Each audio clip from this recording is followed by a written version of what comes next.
السلام علیکم ورحمۃ اللہ وبرکاتہ۔ الحمد للہ رب العالمین وبہ نستعین والصلاة والسلام علی اشرف الانبیاء والمرسلین محمد وعلی آلہ وصحبہ اجمعین ومن تبعہم بإحسان الی یوم الدین، اما بعد۔ محترم اسلامی بھائیوں، دوستوں، میرے بزرگوں، پیارے بچوں اور ملت کی قابل احترام پردہ نشی خواتین اسلام، اللہ رب العالمین نے عصائے موسیٰ کا تذکرہ کیا کہ موسیٰ علیہ السلام کو ایک لاٹھی دی گئی تھی جو اللہ کی طرف سے بہت بڑا معجزہ تھی۔ اس لاٹھی کے ذریعے سے کئی معجزات کا اس دنیا میں ظہور ہوا، موسیٰ علیہ السلام نے اپنے قوم کے سامنے پیش کیا۔ اللہ رب العالمین نے آگے کی آیات کے اندر موسیٰ علیہ السلام اور فرعون کے جادوگروں کا مقابلہ ذکر کیا ہے کہ فرعون کے جادوگر موسیٰ علیہ السلام کے مقابلے پر آتے ہیں۔ موسیٰ علیہ السلام کے معجزے کو دیکھ کر کے یہ سمجھ جاتے ہیں جادوگر نہیں ہے، یہ موسیٰ کی لاٹھی کوئی جادو نہیں ہے، یہ تو واقعی اللہ کا بھیجا ہوا سچا پیغمبر اور رسول ہے۔ وہ سارے کے سارے لوگ ایمان میں آتے ہیں، موسیٰ علیہ السلام کے مذہب کو، ان کی دعوت کو قبول کر لیتے ہیں۔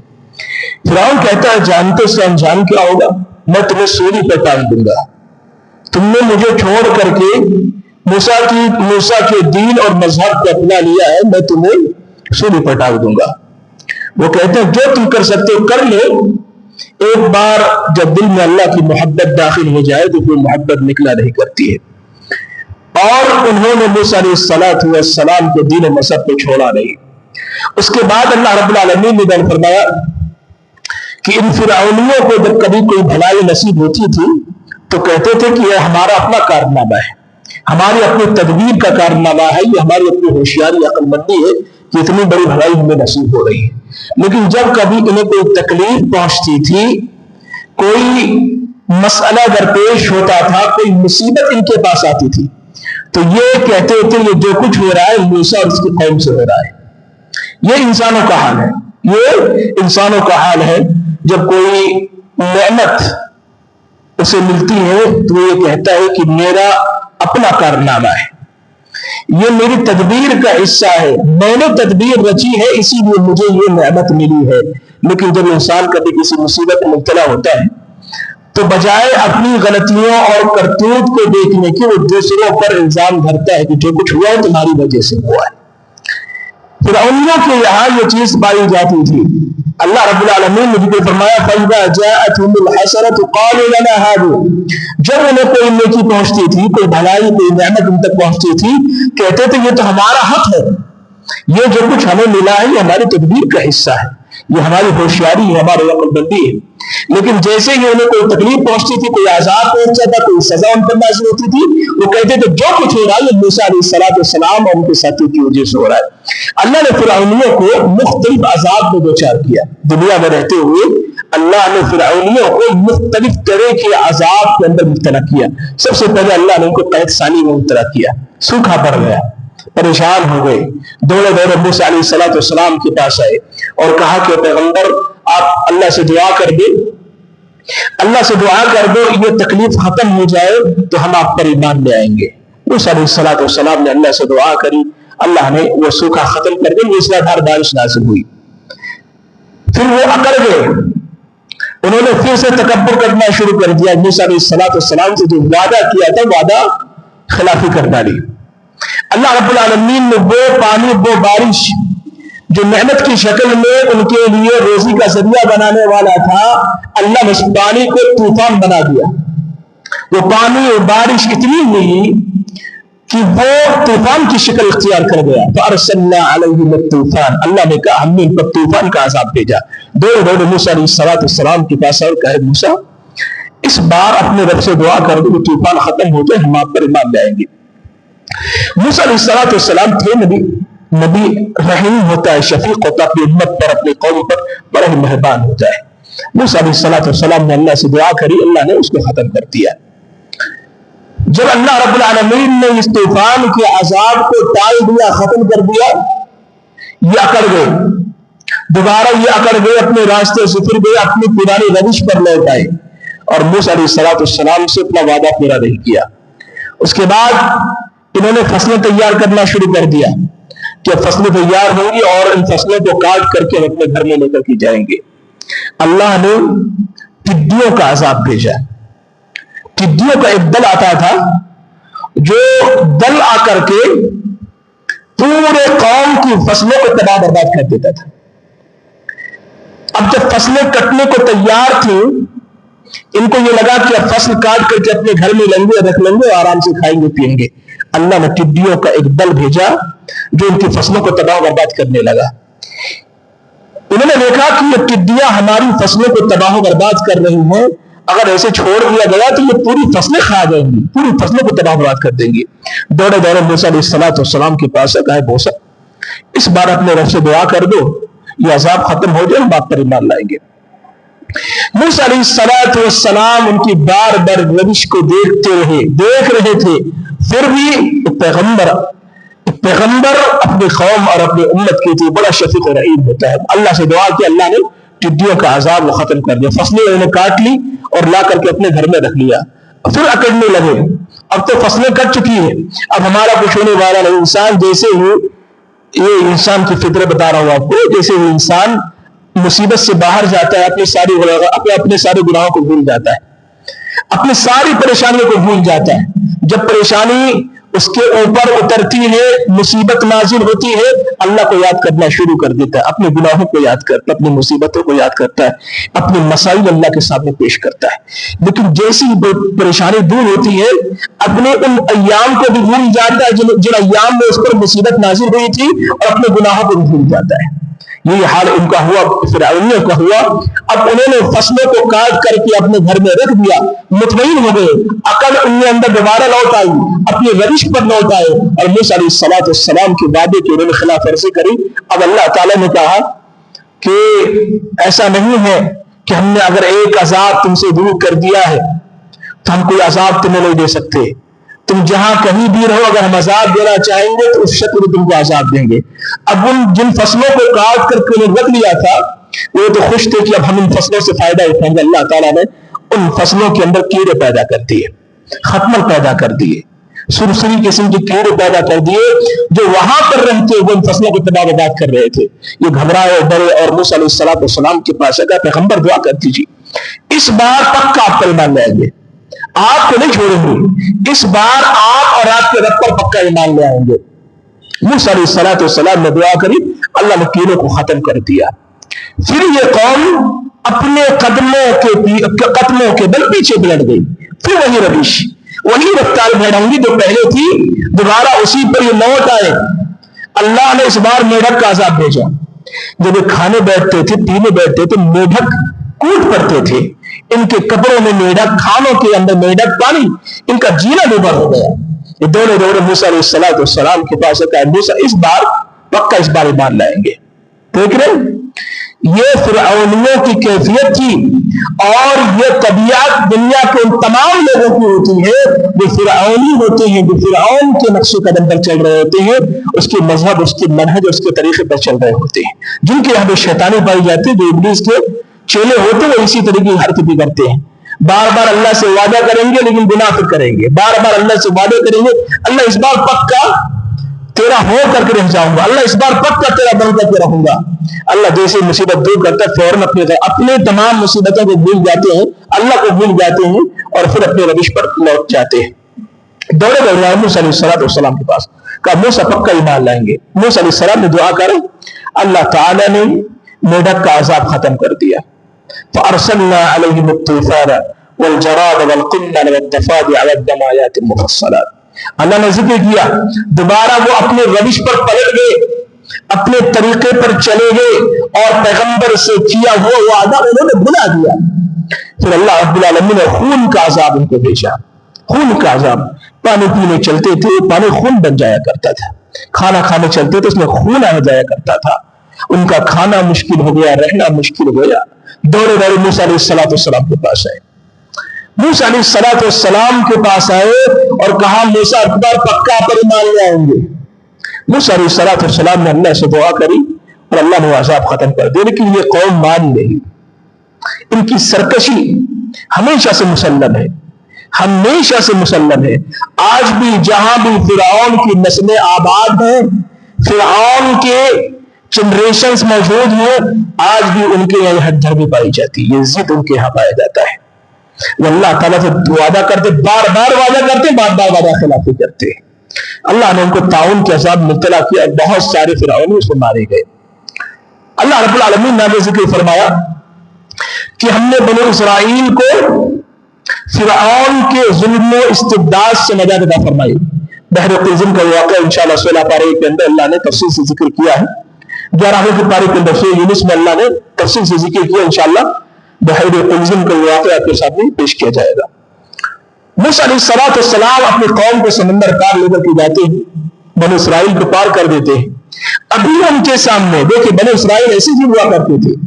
آج یہودیوں کی شکلیں دنیا میں ہیں, یہودی جس کیفیت میں ہے, ان کی تاریخ اور ہسٹری پڑھو, انسان کا دماغ خراب ہو جائے. کتنی بدبخت قوم تھی, کیسی سرکش قوم تھی.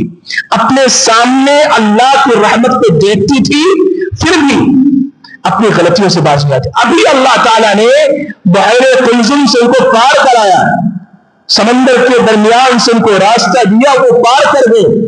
جیسے ہی اس پار جاتے ہیں, وہ کیا دیکھتے ہیں کہ کچھ لوگ ہیں جو پیتل یا کسی چیز کی مورتی بنا کر کے پوجا کر رہے ہیں. کیا کہتے ہیں موسیٰ علیہ السلام سے, اے موسیٰ ہمیں بھی اس طرح کا کوئی معبود بنا دو. کیا کہتے ہیں موسیٰ علیہ السلام سے, اے موسیٰ ہمارے لیے بھی کوئی ایک معبود اس طرح سے مقرر کر دو, ہم بھی پرستش کرنا چاہتے. ابھی اللہ کی رحمت سے سمندر پار ہوئے تھے اور فوراً اللہ رب العالمین کے ساتھ شرک کرنے کے لیے جو مطالبہ کر رہے ہیں موسیٰ علیہ السلام کو, انکم قوم تجہلون, یقیناً تم بڑی جاہل قوم ہو. ابھی اللہ تعالیٰ کی رحمت سے تم نے فائدہ اٹھایا, اللہ نے ظالم قوم سے تم کو نجات دی ہے اور سمندر سے راستہ نکال کر کے تم کو پار کیا, پھر بھی تم یہ کہتے ہو کہ تمہیں کوئی معبود چاہیے. گویا وہ گو پرستش, گائے کی پوجا, وہ پہلے ان کی گھٹیوں میں بیٹھی ہوئی تھی, ان کی عادت بنی ہوئی تھی. جیسے ہی انہوں نے کسی کو پوجا کرتے ہوئے دیکھا, اپنی پرانی عادت کو یاد کرنا شروع کر دیا. بہرحال اللہ رب العالمین نے ان کے حوالے سے ذکر فرماتے ہوئے کہا, بہت ساری نعمتوں کو تذکرہ کیا ان کے حوالے سے کہ تم پر اللہ کتنی ساری نعمت ہے, تم کیسے اللہ کے علاوہ کسی کی عبادت کر سکتے ہو. اب بنو اسرائیل چونکہ ظالم فرعون کے ظلم سے نجات پا چکے تھے, اب ان کے لیے کوئی سسٹم آف لائف چاہیے تھا, کوئی قانونی کتاب ان کے پاس ہونا چاہیے تھا جس کی روشنی میں وہ اپنی کتاب زندگی کی شروعات کر سکتے, اپنی زندگی کا آغاز کر سکتے تھے. اللہ نے موسیٰ علیہ السلام کو 40 رات کے لیے دعوت دی کہ آؤ فلاں پہاڑ کے پاس آؤ, تم وادی طور کے پاس آؤ, اور یہاں ہم تمہیں ایک تختی دیں گے جن میں سسٹم آف لائف لکھا ہوا ہوگا, قانون زندگی کا قانون لکھا ہوا ہوگا, اور اس قانون کی روشنی بنی اسرائیل زندگی گزاریں گے. موسیٰ علیہ السلام اپنی قوم کی فطرت جانتے تھے, اپنی قوم کی طبیعت جانتے تھے, اس لیے وہ جو ہے اکیلا چھوڑ بھی نہیں سکتے تھے کہ اگر چھوڑ دے دوبارہ یہ بت پرستی میں مبتلا ہو جائیں گے. اور اللہ کے پاس جانا بھی تھا, اللہ رب العالمین نے جس میدان کو بلایا تو وہاں جانا بھی تھا. چنانچہ موسیٰ علیہ السلام نے اپنے بھائی ہارون علیہ السلام کو اپنا جانشین مقرر کر سمجھایا کہ دیکھو محبت کے ساتھ ان کو سمجھانا, کوئی فساد نہیں کر دینا, فسادیوں کے ساتھ نہیں, جو فسادی ہوں گے سماج میں ان کا ساتھ نہیں دینا. جو سماج کے اندر فساد مچانے والے ہوں گے کبھی بھی ان کی بات نہیں ماننا, وہ چاہے کتنے بڑے بدماش ہو, ہمیشہ اچھی بات کی نصیحت کرنا, ان کو بگڑنے نہیں دینا. میں تو جا رہا ہوں. موسیٰ علیہ السلام جاتے ہیں, یہاں یہ پیچھے یہ قوم بچھڑے کی پرستش میں مبتلا ہو جاتی.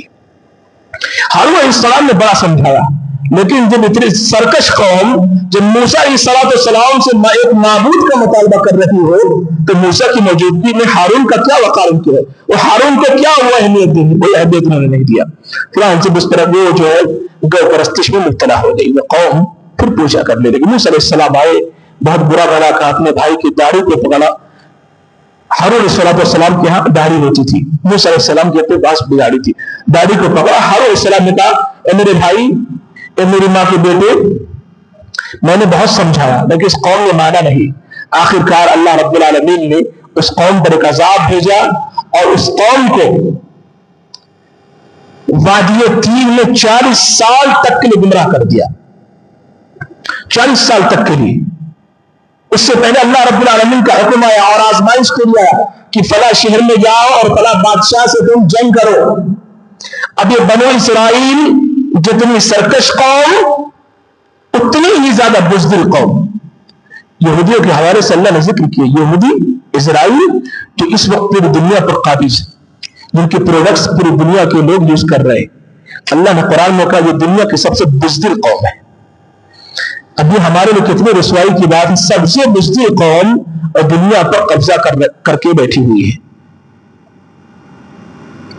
بنو اسرائیل سے جب اللہ نے کہا کہ فلاں بادشاہ کے پاس جاؤ، وہ ملک تمہارا، ملک شام تمہارا ہے، تم اس کے وارث ہو، وہ زمین تمہاری ہے، جا کے بادشاہ سے جہاد کرو. تو انہوں نے کہا اے موسیٰ، تم اور تمہارا رب جاؤ، ہم نہیں جاتے. تم اور تمہارا رب جاؤ، قتال کرو، جنگ کرو، ہم نہیں جاتے. اللہ نے ذکر کیا بڑی بزدل قوم. فرعون کے یہاں غلامی کرتے کرتے، ظلم سہتے سہتے ان کی طبیعت، ان کی فطرت، ان کا نیچر ہی بزدلی والا بن گیا تھا. بڑی بزدل قوم. اللہ نے ذکر فرمایا یہودی بڑے بزدل قوم ہے، بڑے بزدل قوم ہے. یہودیوں کو اگر زمینی لڑائی کسی سے لڑنی ہو تو کبھی بھی سامنا نہیں کر سکے گی. وہ خفیہ طور پر سازشوں کے ذریعے سے دوسروں کو لڑا کر کے آپس میں لوگوں کے درمیان اختلاف پیدا کر کے کرسی پر بیٹھتے ہیں اور حکومت کرتے ہیں. ان کی اپنی پالیسی ہے. وہ زمینی لڑائی کسی سے نہیں لڑ سکتے. اللہ نے کہا ہم نے ان کے دل کے اندر صبح قیامت تک بزدلی پیدا کر دی ہے. یہودی بڑے بزدل قوم ہوتے ہیں. نبی علیہ السلام مدینہ آئے تھے، یہودی تو پہلے سے وہاں بسے ہوئے تھے. پھر کیا وجہ تھی؟ بڑا بڑا قبیلہ یہودیوں کا نبی علیہ السلام کا سامنا نہ کر پایا، مقابلہ نہ کر سکا، اور پورا کا پورا مدینہ یہودیوں سے خالی ہو گیا. یہ جہاں بھی گئے انہوں نے اسی کی پیٹھ میں خنجر بھونکا جنہوں نے، جس کنٹری نے ان کو اپنے یہاں پناہ دی. تو یہ سازش کرتے ہیں، یہ لوگوں کو لڑاتے ہیں، رعایا اور حکمراں کے درمیان جنگ کرواتے ہیں، اختلاف کرواتے ہیں. لڑتے بھیڑتے ہیں تو یہ حاکم بن جاتے ہیں. تو یہ ان کی فطرت تھی جو اللہ رب العالمین نے ذکر فرمائی. جب انہوں نے کہا کہ ہم نہیں جاتے لڑنے تو اللہ تعالیٰ کو بڑا غصہ آیا، اللہ غضبناک ہوا اور وادی تین میں 40 سال تک کے اللہ نے گمراہ کر دیا. ان کو کہیں راستہ ہی نہیں ملتا تھا. دائیں جاتے تھے تو بھی وادی، بائیں جاتے تھے تو بھی کہیں راستہ. چاروں طرف سے اللہ تعالیٰ نے ان کے سارے ان کے لیے پوری دنیا بند کر دی ہوئی تھی 40 سالوں تک. لیکن اللہ تعالیٰ نے ان کو ہلاک نہیں کیا. اللہ تعالیٰ انہیں زندہ رکھتے ہوئے ان کو سزا دینا چاہتا تھا. اللہ رب العالمین نے ذکر فرمایا ہم نے بادل کو ان کے لیے چھت بنا دیا تاکہ سورج کی گرمی ان کو زیادہ نہ لگے. آرام اللہ نے ان کو دیا لیکن ایک ہی راستہ نہیں ملتا تھا. اللہ نے آزمائش میں مبتلا کیا، عذاب میں مبتلا کیا اور 40 سال تک وادی تین کے اندر رکھا. یہ بھٹکتے رہتے تھے، ان کو کہیں سے راستہ نہیں ملتا تھا. پانی کے لیے اللہ نے کہا، ہم نے موسیٰ سے کہا اے موسیٰ اس چٹان پر اپنی یہ عصا مارو. جو عصا اللہ تعالیٰ نے موسیٰ علیہ السلام کو دی تھی بڑے کام کی تھی، بڑا معجزہ سے ظاہر ہوا. وہ عصا، وہ لاٹھی سانپ بھی بن جایا کرتی تھی. اس عصا کے ذریعے سے سمندر پر جب مارا تھا تو وہاں سے راستہ بھی نکل گیا تھا. اس عصا کے ذریعے سے پتے بچھا لیا کرتے تھے. اس عصا کے ذریعے سے جادوگروں کو مغلوب بھی کیا تھا. اس عصا کے ذریعے سے اللہ نے کہا کہ اب پانی، اب کیونکہ یہ چھت کا انتظام ہو گیا، اللہ نے سورج کے نیچے ایک بگلی بنا دی تاکہ یہ دھوپ سے لاکھوں بنی اسرائیل کتنے تھے؟ لاکھوں کی تعداد میں بنی اسرائیل تھے اس وقت، لاکھوں کی تعداد میں تھے. موسیٰ علیہ السلام کی وہ قوم لاکھوں کی تعداد میں تھی جو وادی تین میں بھٹک رہی تھی. اللہ نے سورج سے بچنے کے لیے، گرمی سے بچنے کے لیے ان کے لیے اتنا آرام کا انتظام کیا کہ اللہ نے سورج کے نیچے بگلی کو ایک چھت بنا دیا. وہ بدری ان کے لیے چھوڑ، ایسے میں ان کو سورج سے بچ گئے، دھوپ سے بچ گئے۔ پانی کے لیے اللہ نے کہا، ہم نے موسیٰ سے کہا کہ اس چٹان پر اپنا عصا مارو، لاٹھی مارو۔ اللہ کے حکم سے 12 پانی کے چشمے پھوٹ پڑے۔ اور اللہ نے 12 چشمے کیوں اللہ نے وہاں سے نکالے؟ اللہ نے ذکر فرمایا کہ اتنی سرکش قوم ہے کہ اگر 1-2 چشمے ہوں گے تو لڑ پڑیں گے آپس میں پینے کے لیے۔ عذاب میں آلریڈی چل رہے ہیں، عذاب میں مبتلا ہے، پھر بھی ان کی سرکشی ایسی ہے، اگر 1-2 چشمے میں ان کو دیے تو آپس میں یہ ایک دوسرے سے لڑ گئے تو مر جائیں گے۔ اللہ تعالیٰ نے 12 چشمے دیے، اب 12 قبائل اس میں بنائے اور ہر قبیلے کا ایک سردار ایک چشمہ ان کے حوالے کر دیا۔ 40 سال تک اللہ نے پانی کا انتظام کیا، 40 سال تک پانی کا انتظام ہو گیا، چھت کا انتظام ہو گیا، اب وہاں کھانے کا انتظام۔ اللہ نے کہا ہم نے منت سلوا آسمان سے نازل کرنا شروع کر دیا، آسمان سے جنت سے کھانا آنے لگا، جنت سے کھانا بھی آ رہا ہے، پانی کا بھی انتظام ہے، دھوپ کا بھی انتظام ہے۔ 40 سال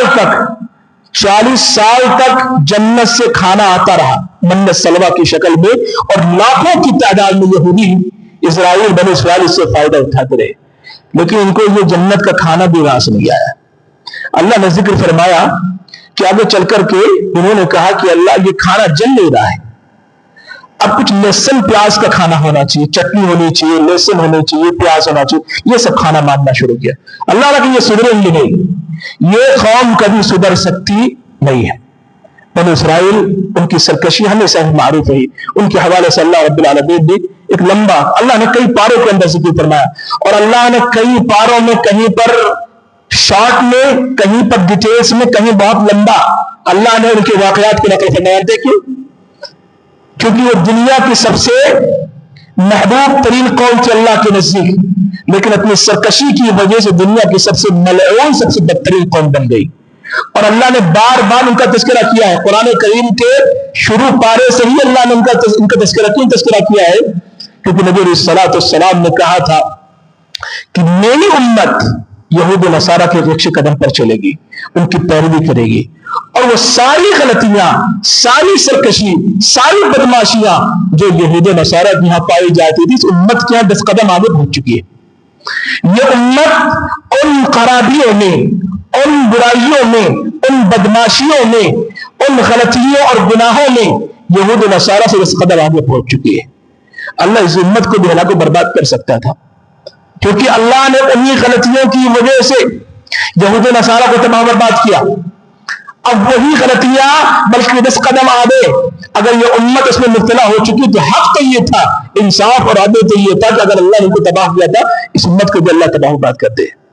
لیکن نبی علیہ الصلوۃ والسلام کی دعا کی برکت دیکھیں، نبی علیہ الصلوۃ والسلام نے اللہ سے دعا کیا تھا کہ اللہ میری امت کو ایک بار میں ہلاک و برباد نہ کر دینا جیسے پچھلی قوموں کو تو نے ہلاک و برباد کیا تھا۔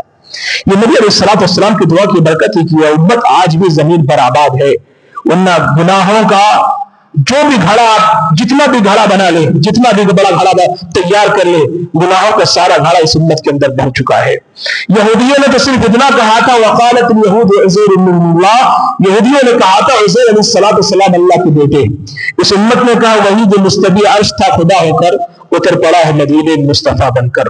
تو گویا کہ اس امت نے نبی کائنات صلی اللہ علیہ وسلم کو اللہ کے عرش پر بٹھا دیا، اس کے برابر لا کر کے کھڑا کر دیا۔ ایسی بہت ساری غلطیاں ہیں جو یہودیوں کے یہاں پائی جاتی تھی، نصرانیوں کے یہاں، یہ امت اس کے اندر بدرج عتم مبتلا ہو چکی ہے۔ آگے اللہ رب العالمین نے ذکر فرمایا، قل یا ایھا الناس انی رسول اللہ الیکم جمیعا، اے پیغمبر محمد آپ دنیا والوں کو یہ بتا دو کہ میں تم سب کا رسول ہوں۔ تو کوئی یہ نہ کہے کہ اللہ کے نبی صلی اللہ علیہ وسلم صرف مسلمانوں کے رسول تھے، نہ، نبی سے کہا جا رہا ہے کہ پوری دنیا کو یہ سنا دو کہ آپ پوری دنیا کے رسول ہیں، یہودیوں کی بھی رسول ہیں، عیسائیوں کی بھی رسول ہیں، مجوسیوں کے بھی رسول ہیں، غیر مسلموں کے بھی رسول، دنیا میں جو بھی اس وقت موجود ہیں ان تمام کے رسول صلی اللہ علیہ وسلم تھے۔ مسلمانوں نے نون مسلموں کے ساتھ بڑا ظلم کیا ہے، قرآن کو اپنی کتاب کہہ کر کے قرآن کو اپنی الماریوں میں بند کر دیا، نبی کو اپنا رسول کہہ کر کے اپنے تک محدود کر لیا، جبکہ حق یہ تھا کہ جو نان مسلم تمہارے درمیان میں رہتے ہیں ان نان مسلموں تک تم یہ پہنچاتے کہ کتاب صرف ہماری کتاب نہیں ہے، یہ کتاب پوری انسانیت کے لیے نازل کردہ کتاب ہے۔ انہیں تم بتاتے نبی صرف ہمارے نبی نہیں ہے بلکہ سارے انسانوں کے لیے نبی اور رسول بنا کر کے بھیجے گئے تھے۔ اللہ کے نبی صلی اللہ علیہ وسلم سے گیا الناس انی رسول، اے لوگوں، اے دنیا کے لوگوں، اے پوری کائنات کے لوگوں، میں تم سب کا پیغمبر رسول ہوں۔ اگر کوئی مسلمان اس بات کو چھپاتا ہے تو نان مسلم کے ساتھ ظلم کرتا ہے، اور کہیں اللہ تعالیٰ کے یہاں نان مسلم جو آپ کا اپنا پڑوسی ہے، آپ کے ساتھ کام کرتا، آپ کا کولیگس ہے، آپ کے ساتھ رہتا ہے، آپ کے ساتھ سفر کرتا ہے، تو اللہ کے یہاں کہنا دے کہ انہوں نے تو کہہ رکھا تھا نبی سے ہمارے رسول ہے، تو ہم تو پیغام پہنچتا تو کیسے پہنچتا؟ کہ اللہ تعالیٰ اس سوال پر ہماری پکڑ نہ کر لے۔ اس لیے جہاں تک ہو سکے، جہاں ہماری طاقت و استطاعت ہے، وہ نان مسلم تک ضرور اس دعوت کا کام کرے، اللہ کے نبی صلی اللہ علیہ وسلم کا پیغام پہنچائے۔ آگے اللہ رب العالمین نے کہا یسألونک عن الساعة ایان مرساها قل انما علمها عند ربی، یہ لوگ آپ سے پوچھتے قیامت قائم کر دے گی، اے پیغمبر کہہ دو قیامت کا علم اللہ کو ہے۔ لہذا وہ لوگ جو سوشل میڈیا کے دوش پر بیٹھ کر کے یہ دعویٰ بھیجتے ہیں، لوگوں کو گمراہ کرنے کی کوشش کرتے ہیں 2050 میں قیامت قائم ہوگی، وہ جھوٹ بول رہے ہیں۔ اللہ نے قیامت کا علم کسی کو نہیں دیا ہے۔ علامت قیامت کی علامتیں بتائی ہیں کہ قیامت سے پہلے چھوٹی بڑی علامتیں اس طرح سے ظاہر ہوں گی، لیکن قیامت کب قائم ہوگی ایگزیکٹ ٹائم اللہ تعالیٰ نے کسی کو نہیں بتایا ہے۔ لہٰذا جب کسی کو دیکھو کوئی دعویٰ کر رہا ہے تو بولو یا تو یہ پاگل ہے یا تو جھوٹ بول رہا ہے، کیونکہ قیامت کے رب نے خود قیامت کے بارے میں پیغمبر کو نہیں بتایا، کہا کہ پیغمبر آپ بتا دو دنیا والوں کو کہ قیامت کا علم میرے پاس ہے۔ اس کے بعد اللہ تعالیٰ اللہ کے نبی صلی اللہ علیہ وسلم سے کہا جا رہا ہے قل لا املک لنفسی نفعا ولا ضرا الا ما شاء اللہ، اے پیغمبر آپ کہہ دو نہ میں خود اپنے نفع کا مالک ہوں نہ نقصان کا مالک ہوں۔ نبی سے کہلوایا جا رہا، جو لوگ نبی کو حاضر ناظر مانتے ہیں، مختار کل مانتے ہیں، زمین کے خزانوں کا مالک سمجھتے ہیں، ان کے لیے یہاں پر عبرت نصیحت کا پیغام ہے۔